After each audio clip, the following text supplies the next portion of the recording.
आप देख रहे हैं नेट्रिक न्यूज, साहस सच कहने का। मैं सारे सनातन हिंदुत्व और भारतीय जनता पार्टी के लोगों से एक शब्द में कहना चाहूँगा, अयोध्या फैजाबाद का इतिहास उठा करके देख लीजिए। आपके सनातन शिक्षा व्यवस्था से बच्चे नहीं पढ़ना चाह रहे हैं। मैं उन सब लोगों से बात करना चाहूँगा कि अयोध्या आपके प्रोजेक्ट के बाहर क्यों रहा? क्या ये केवल राजनीति की एक प्रयोगशाला बना रखी है? अयोध्या में वो डेवलपमेंट दिखेगा जो डेवलपमेंट के नाम पे डेवलपमेंट तो होगा, पर मानवीय सूचकांक के आधार पे, हमारे सनातन के सूचकांक के आधार पे बड़ा नीचे आ जाएगा। अगर आप विकास कह रहे हैं तो आप उस रिपोर्ट का भी अध्ययन करना पड़ेगा कि अयोध्या में, फैजाबाद में ठीक ठाक कुपोषित बच्चे हैं। क्यों 80 करोड़ जनता को भोजन फ्री देना पड़ रहा है? सीधा सा डाटा है साहब। अभी भगवान श्री राम का जो मंदिर है वहाँ आस्था नहीं आई है, वहाँ विश्वास नहीं आई है, वहाँ अभी कोई परंपरा नहीं बनी है। अभी उसको राजनीतिक मंदिर न बनने दें। आज भी अयोध्या की गलियों में आप घूमिए, बिना कपड़े का संत दिख जाएगा, 2 वक्त की रोटी मांगती हुई सनातन की ही महिला दिख जाएगी आप। 2024 के इलेक्शन में भारतीय जनता पार्टी वो अयोध्या नाम पे इलेक्शन लड़ेगी। 80,000 की आबादी वाले शहर में एक भी गायनेकोलॉजिस्ट नहीं है। कैसे होती है डिलीवरी यहाँ पे? ये अभी नेटिव न्यूज़ की चुनावी यात्रा जो है अयोध्या में है और हमारे साथ एक भाई मौजूद हैं जिनका नाम है महेंद्र कुमार सिंह, जो लगातार राजनीति के ऊपर अच्छी बातें रखते हैं और राजनीति की अच्छी खासी समझ है। महेंद्र जी, चैनल में स्वागत है सबसे पहले तो आपके। धन्यवाद। डॉक्टर साहब, मुझे आप एक बात बताइए, आज की अयोध्या, पहले की अयोध्या, क्या अंतर है दोनों में? सबसे पहले मुझे अयोध्या से शुरू करते हैं, क्या बदलाव है? पहले हमें अयोध्या को देखने का नजरिया अपना क्लियर करना पड़ेगा कि अयोध्या है क्या।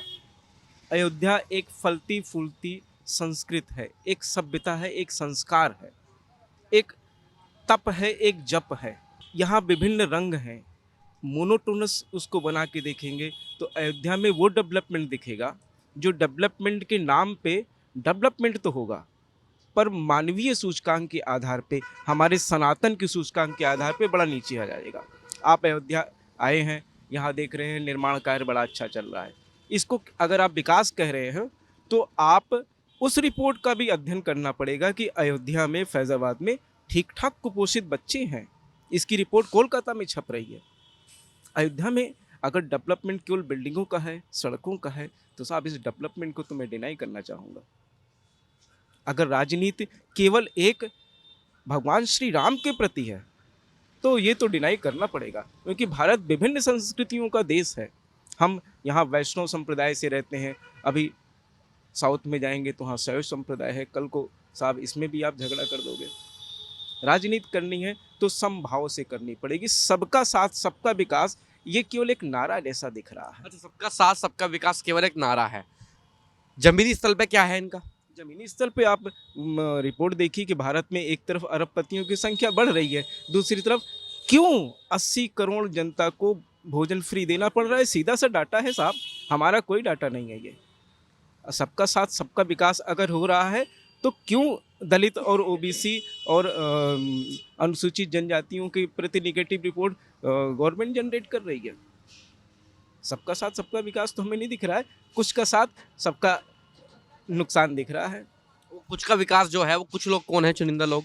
कुछ लोगों में मैं ज़्यादातर कहूँगा कि हमारा सनातन बड़ा विराट है, लेकिन इसको ढोंगियों ने, पाखंडियों ने वो कब्जा कर रखा है साहब, वो दिख रहा है, हमें तो नहीं दिख रहा है। आज भी अयोध्या की गलियों में आप घूमिए, बिना कपड़े का संत दिख जाएगा, 2 वक्त की रोटी मांगती हुई सनातन की ही महिला दिख जाएगी आप।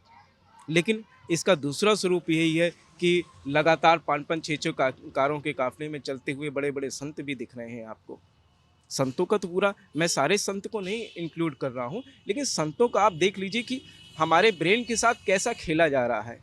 आज ये एआई का ज़माना है। हैपकिन साहब कह रहे हैं कि पूरी दुनिया में इस समय कह के गए हैं कि परमाणु बम से ज़्यादा खतरनाक एआई सिस्टम हो रहा है हमारा। हमें इस पे काम करना है कि एक तरफ आसाराम जैसे बाबा को कोर्ट भेज रही है, विभिन्न बाबाओं के नाम किसी के ना लिया जाए, व्यक्तिगत मामला हो जाएगा, लेकिन उनकी संख्या जो है वो कम नहीं हो रही है।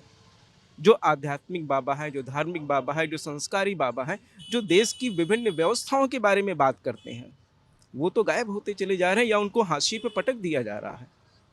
हमें तो इन चीज़ों में बड़ा घालमाल दिख रहा है। विभिन्न मंदिरों की संपत्तियों वो ठीक है, उन्होंने उनके भगवान हैं, उनकी अच्छी है। लेकिन एक तरफ विभिन्न मंदिरों की संपत्तियां बढ़ रही हैं, या देवालयों की बात कर लें, आखिर देवालयों के जो पुजारी या जो उसके संरक्षक महोदयान हैं, उनकी आय कैसे इतनी बढ़ती चली जा रही है, और हमें तो गरीबी सड़क पे दिखती है। चाहे हम दिल्ली में जा रहे हों, चाहे हम अयोध्या शहर में बैठे हों, हमें तो वहाँ कोई बहुत बड़ा फ़र्क नहीं दिख रहा है। अच्छा, मुझे आप एक बात बताइए, आप खुद अयोध्या के रहने वाले हैं। जब राम मंदिर का सुप्रीम कोर्ट ने फैसला दिया, तो निर्माण भी हो रहा है, आपको क्या लगा था कि ज़रूरी है? हाँ, बिल्कुल, इसमें कोर्ट का फैसला है, और केवल दिमाग से ही नहीं, दिल से भी स्वीकार करेंगे हम। सदियों पुराना एक झगड़े का पटाक्षेप हुआ है। हम बंदिशों में रहे हैं, हम वो दौर देखे हैं, हमारा बचपन इस तरह के बंदूकों के साए में, कह लीजिए, मैं जम्मू कश्मीर भी घूमा हूँ, तो जम्मू कश्मीर से 10-15%, 20% कम कर लीजिए, मैं यहाँ पे इतनी सुरक्षा रहती थी। आज तो आप कोई बैरियर नहीं देख रहे हैं। आप 92 के दौरान अगर आए होते, तो मेन सड़क, जिसको जंगी सड़क या जिसको आज रामपथ कहा जाता है, इससे लेफ्ट तरफ जाने में आपको हर चौराहे पे बैरियर दिख रहे थे। तो यहाँ के लोगों ने भी बहुत बंदिशें देखी। अब भगवान राम ही करोड़ों लोगों की आस्था है, उस आस्था का भी सम्मान होना जो चाहिए। लोग कहते हैं कि बीजेपी के आने के बाद, योगी आदित्यनाथ के बाद कानून व्यवस्था सुधरी है, वो सही कह रहे हैं? नहीं, लॉ एंड ऑर्डर मैं कैसे कहता हूँ? Law and order is a render thing. Law and order भी, परसों की रिपोर्ट है कि लखनऊ में एक लड़की के साथ गैंग रेप हुआ है, पूरी कार में घुमा के हुआ है। हम कैसे इस चीज़ को मना करें? Law and order is different लेकिन डिफरेंट जब थिंग। लोग कह रहे हैं कि योगी आदित्यनाथ के बाद जो सुरक्षा व्यवस्था है वो सुधरी है, वो कौन सी व्यवस्था है फिर? जो भी लोग कह रहे हैं, एक हाथ जोड़ के उनसे निवेदन है कि इत्तेफाक से केंद्र में भी योगी साहब की पार्टी की ही सरकार है, वो नेशनल क्राइम रिकॉर्ड ब्यूरो एक बार चेक कर लें। आपको खुद मिल जाएगा कि महिलाओं के साथ कितना अत्याचार बढ़ा है, दलितों के साथ कितना अत्याचार बढ़ा है, कॉर्पोरेट में फ्रॉड कितना बढ़ा हुआ है। मोदी जी ने शायद 1 लाख के ऊपर पूंजी कंपनियों को बैन किया। ये भारत के लिए एक बड़ी बात है। भारत की अर्थव्यवस्था इन्हीं पूरी पूंजी कंपनियां चला रही थी। आपको एक्शन नहीं लेना चाहिए था।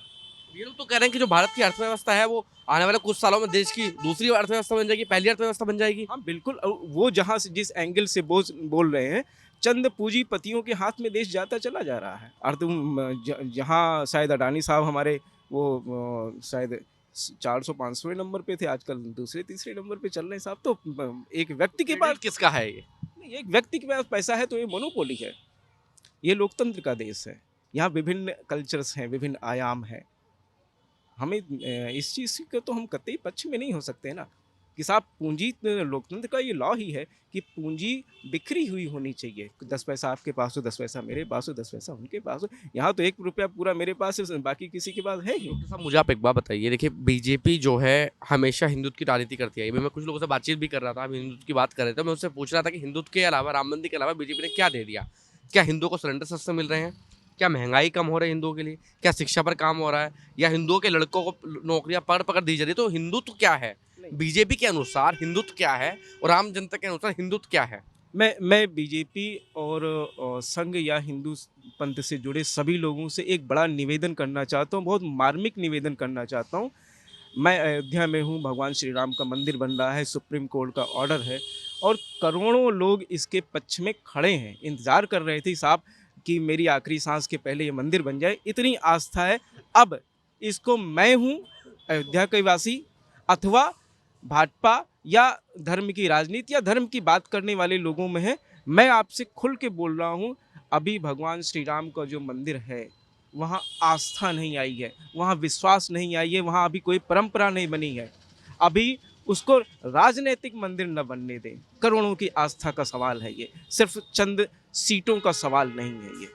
केवल बनने ना दे, देखिए बनने ना दे, वो तो बन गया है। नहीं बनना है, मैं बनने न दें ये नहीं कह रहे, मैं ये कह रहा हूँ कि आस्था हमें पैदा करनी है, हमें विश्वास कायम रखना है।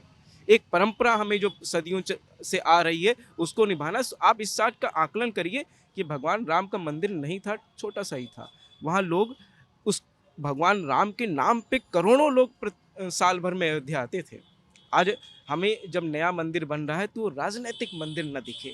हमारा सवाल सिर्फ ये है कि साहब राजनीतिक मंदिर न बनाओ, आस्था बनाओ, संस्कार बनाओ, विश्वास बनाओ, परंपरा बनाओ, संस्कृत बनाओ। इसी नाम पर तो राजनीति हो रही है। हाँ, इसीलिए मैंने कहा कि चंद सीटों के लिए, चंद सत्ताओं के लिए ये ना किया जाए, क्योंकि सनातन एक बहुत बड़ी चीज़ है, हमारी हिंदुस्तान की ही नहीं 2-3 मुल्कों की एक संस्कृत है ये। उसको आप नुकसान कर रहे हैं। मंदिर में भी आप केवल वोट के लिए, अगला वोट कैसे पा जाए हम इसके लिए, तो वो दिन देखना चाहते हैं कि अमेरिका वाला कहे कि साहब मुझे इंडिया नौकरी करने जाना है। और छोटे पे आ जाएं, गल्फ कंट्रीज में कितने हिंदुस्तानी बच्चे नौकरी करने जा रहे हैं। वो वहाँ भले घास चरा रहे हो, मुझे शायद थोड़ा कम जानकारी हो, क्या घास चराने की भी व्यवस्था नहीं है। आज भारत को वहाँ ले जाना है।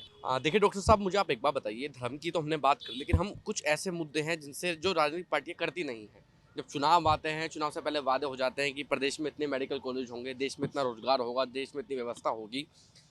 बीजेपी के जितने वादे थे और जो आज धरातल की स्थिति है, कितना अंतर है? क्या विकास है, क्या रोजगार है, क्या शिक्षा व्यवस्था है, क्या बदलाव है, कुछ बदलाव है या नहीं है?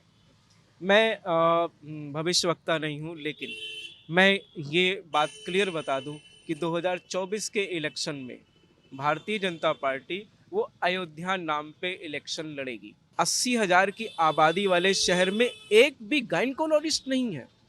कैसे होती है डिलीवरी यहाँ पे? एक प्रश्न पूछा जाए सरकार से कि साहब, मैं उसमें सारी सरकारों को ला रहा हूँ, चाहे अखिलेश जी हों, चाहे मायावती जी हों, मैं उन सब लोगों से बात करना चाहूँगा कि अयोध्या आपके प्रोजेक्ट के बाहर क्यों रहा? क्या ये केवल राजनीति की एक प्रयोगशाला बना रखी है? एक महिला चिकित्सक का न होना, एकमात्र इंटर कॉलेज है इस शहर में, महाराजा इंटर कॉलेज, जहाँ पे साइंस पढ़ने की व्यवस्था है महिलाओं के लिए। राजकीय तुलसी कन्या इंटर कॉलेज, जिसमें साइंस पढ़ने की व्यवस्था नहीं है। शिक्षा पे बात आप करेंगे? मैं केवल भारतीय जनता पार्टी को ही नहीं, अन्य पार्टियों को भी वो लोग यहाँ पे वोट मांगने आते हैं कि साहब अयोध्या के साथ इस तरह का खेल कैसे खेलना है। केवल पुलिस लाइन बना देने से काम नहीं चलेगा जब तक आप चौकी मजबूत नहीं करेंगे। चौकी के बाद फिर थाना होता है, फिर कोतवाली होता है, फिर सीओ साहब का ऑफिस होता है, फिर एसपी साहब का ऑफिस होता है। हमारे यहाँ अयोध्या में तो प्राथमिक स्वास्थ्य केंद्र ही खराब है। न प्राथमिक स्वास्थ्य केंद्र सही है, न सामुदायिक स्वास्थ्य केंद्र। 2023 आज आप 23 में बात कर रहे हैं सर, जो शहर विश्व के पटल पे हो उसमें एक अस्पताल है और उसमें अल्ट्रासाउंड की व्यवस्था नहीं है, पैथोलॉजिस्ट नहीं बैठ रहा है, कई डॉक्टर्स नहीं बैठ रहे हैं। जिला अस्पताल की बात कर लें, कार्डियोलॉजिस्ट नहीं है, अक्सर जो है ईसीजी नहीं हो पा रही है। विकास क्या है फिर? अब ये विकास के पैमाने पे अगर मेरा पैमाना देखेंगे तो विकास इसका होना चाहिए। केवल कंक्रीट की सड़कें, कंक्रीट के सड़क बनाने को विकास, हमें बहुत बड़ा मंथन करना होगा कि अगर हमारी नज़रें यही विकास देखना चाहती हैं, कैसे एक बुजुर्ग को चिकित्सा सुविधा मिले, कैसे एक युवा को अच्छी शिक्षा मिले। बार बार आज भी इस देश की जनता को समझना है कि बड़े बड़े नेता साहब, बड़े बड़े नेताजी के लड़के वो विदेश पढ़ने क्यों जा रहे हैं साहब। ये सवाल है कि साहब क्या विदेश में शिक्षा अच्छी मिल रही है? वो शिक्षा हमारे देश में क्यों नहीं है? वो स्वास्थ्य, माननीय अटल बिहारी वाजपेयी जी ने भी अपने घुटने का ऑपरेशन वो साउथ अफ्रीका में कराया था, शायद सचिन तेंदुलकर साहब ने भी कराया है। आखिर में वो चिकित्सा व्यवस्था मेरे देश में क्यों नहीं है? इसके लिए हमें क्या करना पड़ेगा? ये तो एक सिस्टम का काम है। बहुत सारे विश्वविद्यालय अब थोड़ा सा अपडेट करने की ज़रूरत है। बहुत छोटी छोटी रकम लगनी है, छोटे छोटे मैन पावर लगनी है। हमारे भी बच्चे हैं, मैं जानता हूँ शिक्षा क्या होती है, उसका महत्व समझ रहा हूँ, लेकिन बच्चे को कहाँ पे एडमिशन करा दूँ? मैं सारे सनातन हिंदुत्व और भारतीय जनता पार्टी के लोगों से एक शब्द में कहना चाहूँगा, अयोध्या फैज़ाबाद का इतिहास उठा करके देख लीजिए। आपके सनातन शिक्षा व्यवस्था से बच्चे नहीं पढ़ना चाह रहे हैं, आज वो कॉन्वेंट एजुकेशन लेना चाह रहे हैं। और मैं बड़े गर्व से कहूँगा कि हमारे फैज़ाबाद में एक कॉन्वेंट कॉलेज ऐसा है लड़कियों का, जहाँ पे हर साल 10-15 लड़कियाँ हाई स्कूल में और 10-15 लड़कियाँ इंटर में टॉप कर रही हैं। वो क्रिश्चियनिटी से आ रहा है, माइनॉरिटी कॉलेज है। कहाँ है हमारा सनातन का वो कॉलेज का? जरा सी एक छोटे छोटे मंदिरों की इतनी हैसियत है कि वो एक इंटर कॉलेज बना सकते हैं, लेकिन नहीं साहब, उनको शिक्षा पे कोई काम नहीं करना, उनको स्वास्थ्य पे कोई काम नहीं करना। जो कुछ अस्पताल स्वास्थ्य के नाम पे चल रहे हैं विभिन्न मंदिरों के द्वारा, उसका भी खेल है। 80G का खेल केवल चल रहा है कि टैक्स का पैसा फलाने से लेकर के कैसे कन्वर्ट किया जाए। साहब, अगर सनातन में ये व्यवस्थाएं हैं तो ये भी दूर होनी चाहिए, तब हम कह सकते हैं कि हमारा सनातन महान है। अदरवाइज हम कैसे कहेंगे? हमारे पास शिक्षा नहीं है, हमारे पास स्वास्थ्य नहीं है, हमारे पास भविष्य की कोई योजना नहीं है और हम बता रहे हैं साहब हमारा सनातन महान है। ये तो गलत चीज़ हो जाएगी। और मंदिर बनने के दौरान या मंदिर बनने के बाद हम सबकी और बड़ी जिम्मेदारी बढ़ रही है। हमें आस्था बरकरार रखनी, हमें परंपराएं बना के रखनी है। वो तो यहाँ टूटती और बिखरती दिख रही हैं। बहुत सारे मंदिरों के महंतों का बिल्डिंग गिरा दी गई, कब्जा कर लिया गया।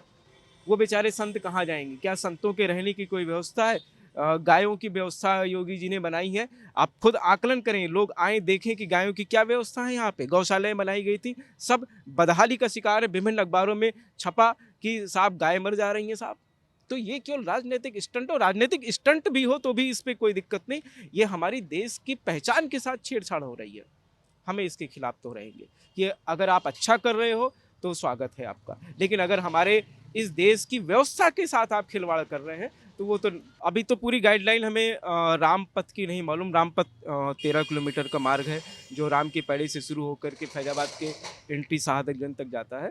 यहाँ पे ये बात तो सच है कि सड़क पे पार्किंग नहीं हो सकती है, ठेला नहीं लग सकता है, लेकिन पूरा मैनुअल इस दिन हमें मिल जाएगा तो इस पर हम और अच्छी बात आपको बता सकते हैं क्या सच है। महानगर पालिका से भी ऐसा और विकास प्राधिकरण से ऐसा मैनुअल मैं लेने का प्रयास किया लेकिन मिल नहीं पाया, शायद हमारी कमियां हैं। ये बात भी सच है कि नई चमकती अयोध्या किसकी होगी? राम अयोध्या वालों की होगी या बाहर वालों की होगी? राम मंदिर का फैसला आने के पहले की अयोध्या और राम मंदिर का फैसला आने के बाद की अयोध्या का फर्क आप ऐसे समझ सकते हैं कि अयोध्या में जो जमीनें पहले 4 लाख 5 लाख रुपए बिस्सा थी, आज वो ज़मीनें 70 लाख 80 लाख रुपए बिस्सा हो गई हैं, पहली चीज़। और दूसरी चीज़, अयोध्या शहर की अगर हम बात करें तो इसमें 70% के आसपास ज़मीनें विभिन्न मठ मंदिरों के नाम पे हैं। यहाँ पे बहुत सारे किराएदार हैं, अन्य शहरों की तुलना में यहाँ बहुत ज़्यादा किराएदार हैं। तो वो अब ज़मीन खरीदना भी चाहे तो नहीं खरीद सकते। एक एक बिस्सा, एक एक दुकानें 1-1 2-2 करोड़ की हो रही हैं। तो पूंजीपति का शासन होगा। हम ये नहीं कह सकते हैं कि अयोध्या का वासी कोई कर, हाँ जिसकी दुकानें, जिसके मकान, जिसके थोड़े बहुत ज़मीन बचे हैं तो वो उनके साथ अपना जीवन यापन कर सकता है, लेकिन जो पूंजी का बहाव आएगा, आप अभी विभिन्न बैंकों से आप निकलवाइए, यहाँ का दुकानदार, एक लोग की रिपोर्ट थी शायद 30% से ज़्यादा दुकानदार कर्ज में डूबे हुए हैं। तो साहब वो क्या विकास, उनकी अयोध्या कहाँ हो पाएगी? वो तो पहले कर्ज बांटने की व्यवस्थाएं करेंगे। और ये तब का मामला है जब पूरे देश में कोरोना लगा था, अयोध्या में भी कोरोना कर्फ्यू लगा था। क्या इसका आफ्टर इफेक्ट नहीं मिलेगा? आफ्टर इफेक्ट से कोई भी इकोनॉमिस्ट ही जानता है कि आफ्टर इफेक्ट से निपटने के लिए, इकोनॉमिकल हैजार्ड से निपटने के लिए 3 से 5 साल का समय चाहिए। ऊपर से सबकी दुकानें चली जा रही हैं, रेहड़ी पट्टी वाले हटा दिए जा रहे हैं, बहुत सारी व्यवस्थाएं। हमें तो नहीं लगता है कि पूंजी के शासन के आगे हम एक अच्छा समाज का शासन देख पाएंगे।